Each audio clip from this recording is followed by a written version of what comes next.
Before the world knew his name, before the iconic red beret became a potent symbol of resistance and change, a symbol recognized across the African continent and beyond, there was Burkina Faso, a nation then largely unknown, but rich in history and potential, a place also known as the land of upright men. This name, carrying the weight of aspiration, stood in stark contrast to the reality on the ground. For years, this land was on its knees, burdened by systemic issues and external pressures that seemed insurmountable. The weight of poverty and instability pressed down on its people. The nation was rich in gold, a resource that should have been a source of prosperity, but instead it was poor in opportunity for its own citizens. The wealth remained tantalizingly out of reach for most. Foreign companies mined billions in gold, extracting vast quantities of the precious metal, while the people, the rightful owners of this land and its resources, got only crumbs from the table. The disparity was glaring and deeply unfair. Poverty was everywhere, a constant companion in the lives of ordinary Burkinabés, and extremist violence swept through villages, sowing fear and chaos, closing schools, disrupting lives, and displacing millions from their homes. The social fabric was tearing apart. The government seemed powerless to stem the tide, relying heavily on foreign troops, especially France, for security, a dependence that many found humiliating. For many, the presence of French soldiers was not a comforting sight, but a painful reminder of a colonial past they desperately wanted to escape and overcome. It stirred up deep-seated resentment. Frustration grew, simmering beneath the surface, especially among the youth, who saw their future prospects dwindling with each passing day. They felt trapped and forgotten. People began to ask, in hushed tones at first, then with increasing boldness, why are we poor when our land is so demonstrably rich in resources? Where is the benefit for the average Burkinabe? And why can't we defend ourselves and our communities from the growing threat of violence?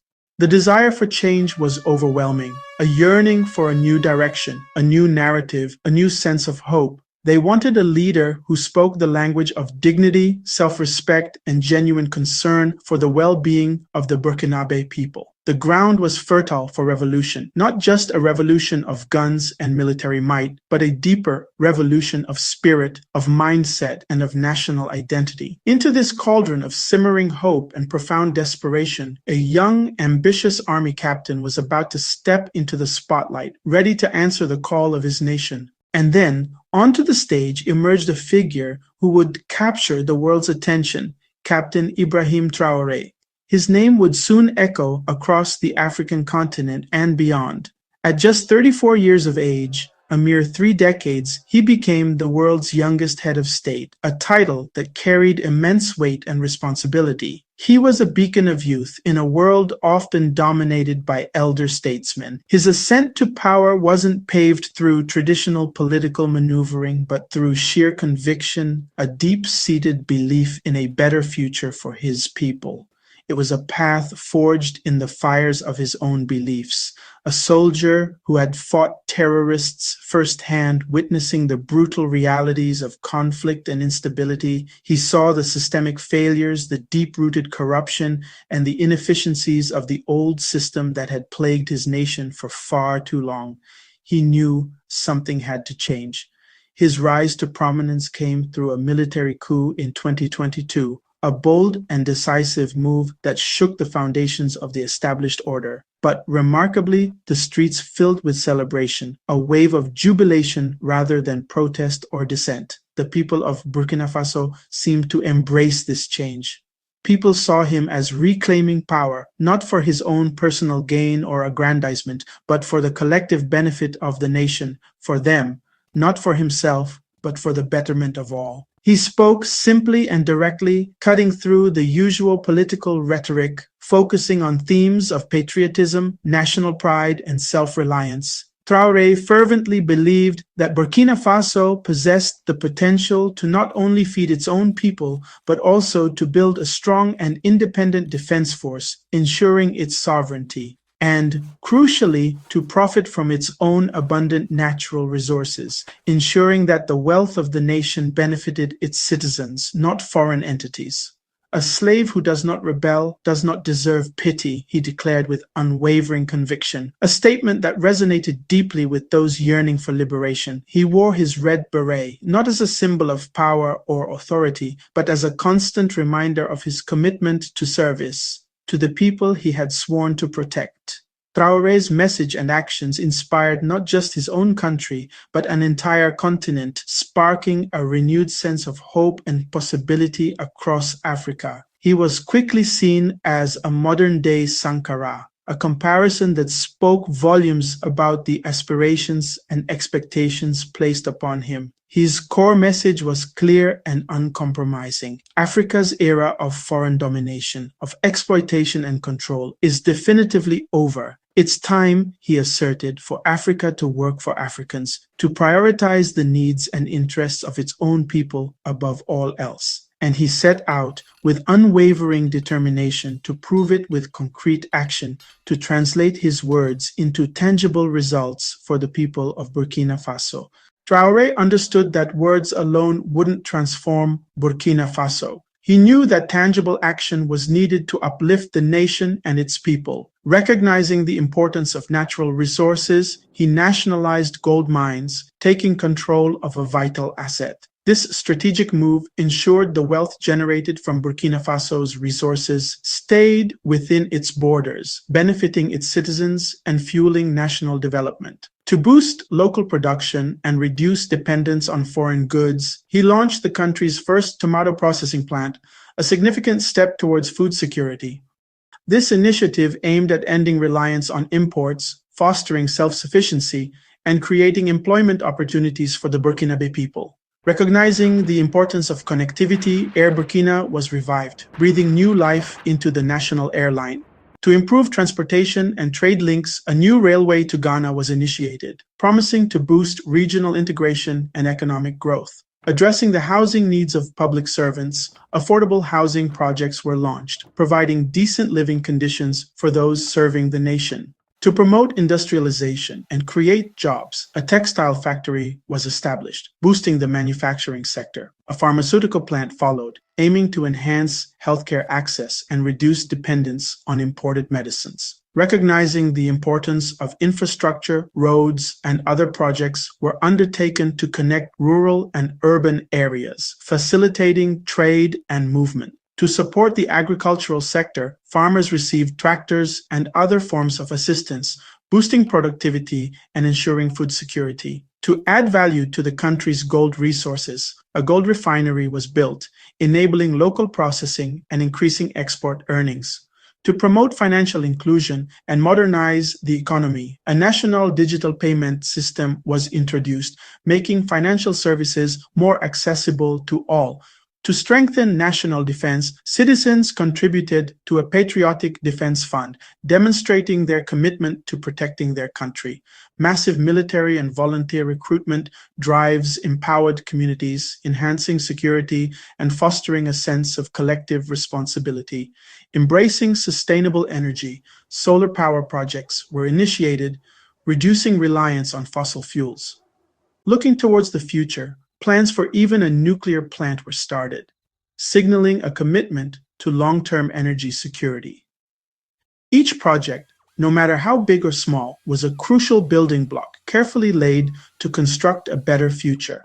These initiatives were all part of a larger vision for a self-reliant, prosperous nation where every citizen could thrive. Traore's vision, a bold and ambitious plan for Burkina Faso, a future built not by foreign aid but by the skilled and dedicated hands of the Burkinabe people themselves. One of Traore's boldest moves was expelling French troops. For many, their presence was a painful colonial reminder. Security hadn't improved, and attacks continued.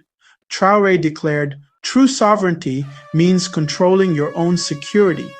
In 2023, France was given a month to withdraw. No negotiation. The move was popular, tapping into national pride. The French ambassador soon followed, marking a full diplomatic break. Traore drew a line. Africa's relationship with Europe must change. No more dependence, only partnerships of equals. By kicking France out, he closed the door on the past and opened one to self-determination. It was a defining moment for his revolution. Independence needs a strong economy, not just a strong army. Traore's strategy, self-sufficiency. Make what you need, stop importing what you can produce. Factories were built to process local tomatoes and cotton, creating jobs and pride. Now, Burkinabe wear clothes grown and made at home. These factories are engines of hope, lifting families out of poverty. Steady jobs mean better food, healthcare, and education. Industrialization is also national security, reducing the lure of extremism. Each new job is a step towards stability. Traore's plan, fight despair with opportunity. The revolution is built, not just fought. One factory, one job at a time. Facing desertification, Traore launched a plan to plant 50 million trees. It's not just about greenery, it's survival. Trees protect farmland, attract rain, and stabilize the climate. Fruit and moringa trees provide food and medicine, boosting nutrition and health. Indigenous medicinal plants are being restored, reviving traditional knowledge. This reduces reliance on expensive imports and empowers local healers. The project creates jobs and reconnects people to their land. It's a long-term investment in health, food, and hope. The nation's wealth is in its living environment, not just its gold. Traore's green revolution is growing a future, one tree at a time. Traore's revolution is about food sovereignty, Burkinabe feeding themselves. Despite fertile land, the country once imported much of its food. Traore launched an agri-war, mobilizing everyone to farm.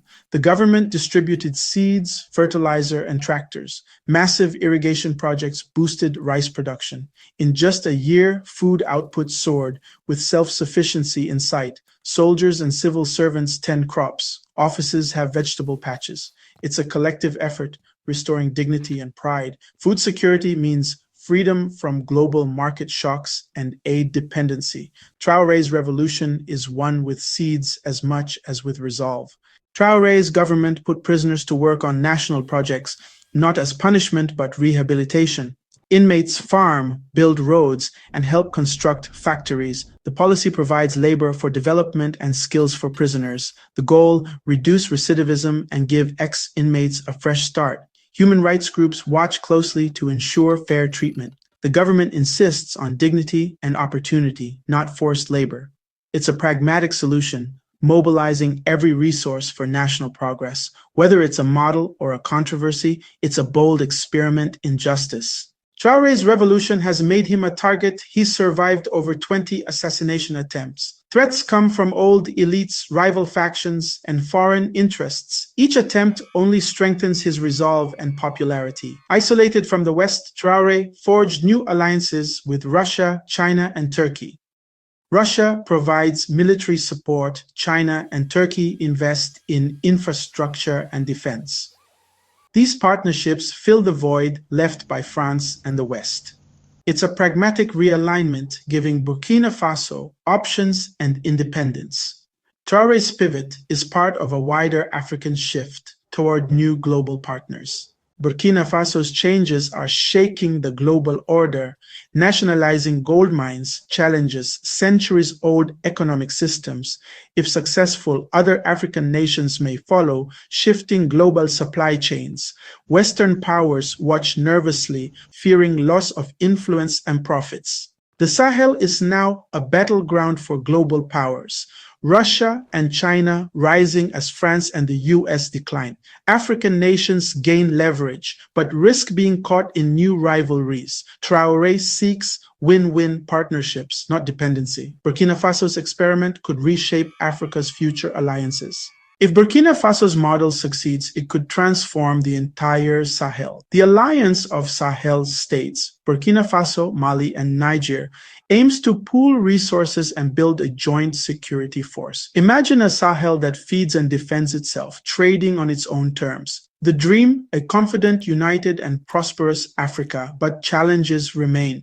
terrorism, external pressure, and risks of authoritarianism. Success depends on real results, not just rhetoric. Traore's story is one of possibility, a new chapter for Africa. The world is watching as a wind of change blows across the Sahel. The future is being forged now in the fields and factories of Burkina Faso. Will it be lasting liberation or a cautionary tale? Only time will tell. If you like this video, please give it a thumbs up and don't forget to subscribe for more videos like this one. Thanks for watching and see you in the next one. Oh, and don't forget to check out the next video in queue.